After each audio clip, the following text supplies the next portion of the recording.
Bien, on rigole, mais aujourd'hui on va manger des accords. Alors téléchargez le petit fichier PDF et vous allez voir, c'est une espèce de mini dictionnaire d'accords. Tous les accords sont classés. D'abord des Do, puis des Ré, puis des Mi, puis des Fa, etc. Alors je ne vais pas tous les détailler, il y en aurait pour trop longtemps, et puis surtout, normalement, vous êtes à un stade aujourd'hui où vous pouvez comprendre toutes ces positions et trouver les bons doigtés. Je vais vous donner quand même quelques petites astuces. Premier point, il n'y a pas les Do dièse, Ré bémol, Mi bémol, Ré dièse, tout ça. Je me suis attaché que aux 7, donc Do, Ré, Mi, Fa, Sol, La, Si. Mais je vais vous montrer comment trouver les intermédiaires assez facilement grâce aux positions en barré. Alors, si je démarre avec l'accord Do, donc, voilà, on va jouer l'accord Do comme ceci, vous le connaissez, l'accord Do majeur 7 en enlevant l'index, l'accord Do 7 en rajoutant le petit doigt ici, l'accord Do 6, petite astuce, deux doigtés, hop, comme ça.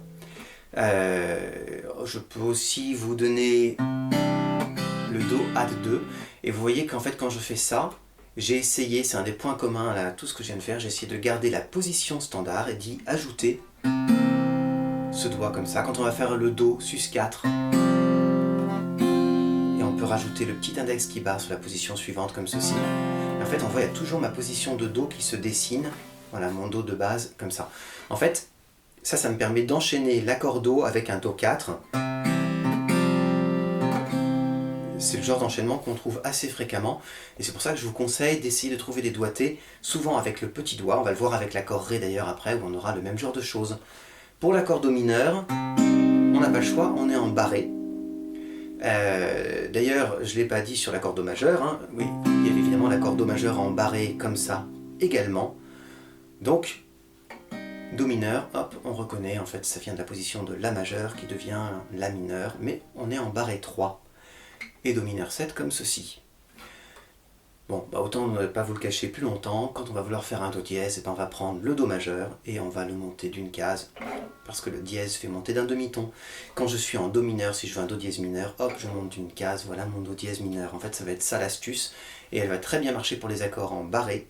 Pour les accords sans barré, elle marchera aussi, mais là, je vous conseille de regarder la vidéo sur le système Caged, et ça c'est pour les plus avancés, les autres, ne vous aventurez pas, le terrain est glissant, c'est encore un peu difficile. Pour l'instant, on regarde toutes ces positions de base, il faut bien les comprendre et les assimiler, et vous verrez plus tard ces choses-là. Alors, sur l'accord Ré, j'ai pas grand-chose à dire, si ce n'est que pour le Ré sus 4, je vous conseille de simplement rajouter le petit doigt, en fait de partir d'un Ré majeur, et d'ajouter le petit doigt comme ça. Et ça vous permet de faire l'enchaînement. Voilà, Ré, Ré sus 4, Ré, quel genre de choses qu'on trouve assez fréquemment. Donc c'est une bonne chose à connaître. Pour l'accord Mi, c'est beaucoup de travail du petit doigt. Alors attention au Mi majeur 7, donc Mi maj 7. Voilà, vous voyez que j'ai deux doigts en fait ici en première case et mon annulaire en deuxième case. Donc c'est très différent par rapport au Mi majeur. En fait là je dois tourner un petit peu tous mes doigts. Pour le reste c'est beaucoup de travail du petit doigt. Dans le Mi 7 par exemple, dans le Mi 6 aussi, dans le Mi Add 2 comme ça, dans le Mi sus 4. Voilà, c'est le petit doigt en fait qui bouge un petit peu dans tous les sens. Pour l'accord Fa, donc on part d'une position en barré. Alors j'attire juste votre attention sur l'accord Fa majeur 7, joué sur 6 cordes. Donc vous voyez qu'il y a deux Fa maj 7, celui qui vient de la position réduite de l'accord Fa, donc les deux cordes graves sont interdites, on ne joue que les 4 cordes aiguës. Ça on peut le faire avec 5 cordes et même hop, le pouce au-dessus. Pardon, voilà, sur 6 cordes. C'est pas une position évidente, donc à travailler et plus accessible évidemment pour les adultes qui ont des mains plus grandes. Le cas de l'accord Sol, ai-je des choses à dire dessus? Tout se passe sur la corde de Mi aigu, comme vous pouvez le voir, en dehors du Sol Add 2. Alors ça, je vous le montre, le Sol Add 2. Voilà, on va voir l'index qui va se glisser ici, ou plus idéalement, en fait, on met le majeur ici et l'index ici. Tac, et là, je suis un peu plus dans le sens de ma main. Mais ce qu'il y a, c'est que dans la pratique, très souvent, je vais faire ça. Voilà, ça va me permettre de jouer en fait avec ce Add 2, donc de l'ajouter, hein, le Add, ça veut dire ça, littéralement. Et donc finalement, ça c'est un petit peu moins académique, parce que normalement, verticalement, mes doigts, ils préfèrent ça, mais ça va permettre des jeux qui sont assez intéressants. Voilà pour l'accord sol, après ça vous l'avez en barré. Pour la version mineure, j'ai juste oublié de dire, pardon, sur l'accord Fa. Ça veut donc dire qu'une fois que je suis embarré, Fa dièse est ici. Donc le sol est embarré ici, sol dièse ici. Si vous avez vu la vidéo sur les barrés, ça vous semble évident normalement. Si vous n'avez pas vu, allez la voir. Et si vous ne comprenez pas du tout de quoi je parle, c'est que ce n'est pas encore le moment d'aller voir la vidéo sur les barrés. Sur l'accord La, a priori plutôt simple, pas grand chose à dire. Normalement vous devriez vous en sortir sans problème. Et alors l'accord Si. Alors l'accord Si, je vous conseille de bien le travailler. Parce que c'est le début de... comment dire? En fait, c'est le premier jour de votre nouvelle vie dans les accords. Parce qu'on parle d'un accord où là, tout se fait avec un barré. Et en fait, on commence à envisager qu'il va se passer des choses sans corde à vide.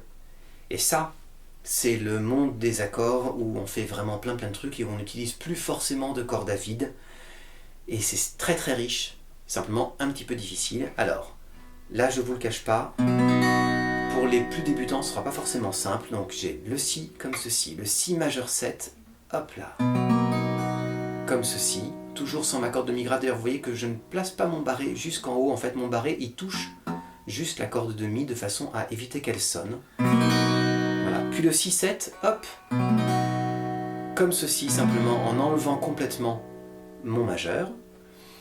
6, je vais pouvoir utiliser mon petit doigt ou mon annulaire. Là ça dépendra de la taille de votre main. Donc moi évidemment je vais privilégier en général l'annulaire et je ne fais plus l'effort de faire un vrai barré ici. On a l'impression que mon doigt fait un barré, mais en fait c'est pas vrai, il ne fait que toucher. C'est-à-dire si j'enlève là, ça fait ça. Voilà, en fait je n'appuie pas, je fais pas d'effort sur l'index, j'en ai suffisamment à faire sur l'annulaire. Le Si sus2, donc sus pour suspendu, je ne l'ai pas dit tout à l'heure, mais voilà, c'est une note qui va être suspendue. On peut le prendre comme ça ou comme ça, en général un peu plus dur à faire sonner, mais permet de revenir à l'accord Si en entier. Sus4, c'est donc avec une carte suspendue. Voilà le petit doigt qui vient ici. Le Si mineur 7, comme ceci, ou avec le petit doigt ici. Si mineur 6, 7, donc 6, 7 parce que mon petit doigt va faire le 6 et je vais avoir la corde à vide, donc la corde de sol qui passe entre les deux, enfin je dis à vide, qui est prise dans le barré, qui fait le Si mineur 7, en fait ça vient de ce Si mineur 7 là, auquel on rajoute la sixte là-haut, c'est un très bel accord, et enfin le Si mineur 7 quinte bémol, hop, alors là deux façons de faire, à 4 doigts, ou à 3 doigts. Dans les deux cas, on n'est que sur les 4 cordes aiguës. Je vais vous faire entendre, d'ailleurs si j'utilisais, c'est par exemple, je faisais comme ça avec un barré et que je jouais la corde de Mi aigu. Il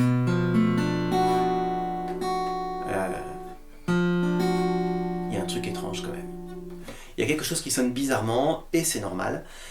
Donc en fait, avec cet accord, on rentre dans des positions où voilà, on n'est plus que sur 4 cordes, mais avec 4 doigts, il n'y a pas de corde à vide utilisée, et ça c'est toute une façon de jouer qui va être très intéressante, mais simplement un petit peu plus compliquée.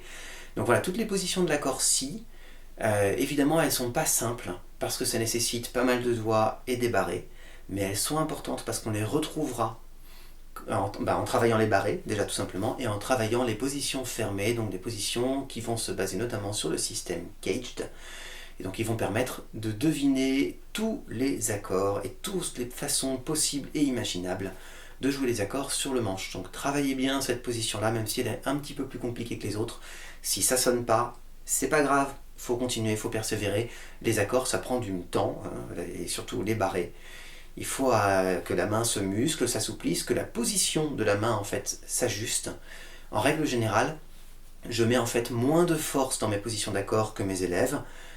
C'est simplement que ma main est mieux placée, parce qu'avec le temps, les doigts se sont habitués et que la force se répartit mieux en fait de l'épaule jusqu'au bout des doigts, avec une position qui permet de le faire bien.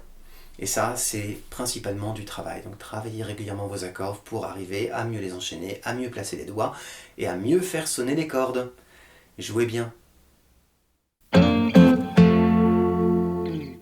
Merci d'avoir regardé cette vidéo. N'oubliez pas de vous exercer quotidiennement, de vous abonner à la chaîne évidemment, d'aller regarder mes autres vidéos également et de visiter mon site zikenligne toutattaché.com. À bientôt.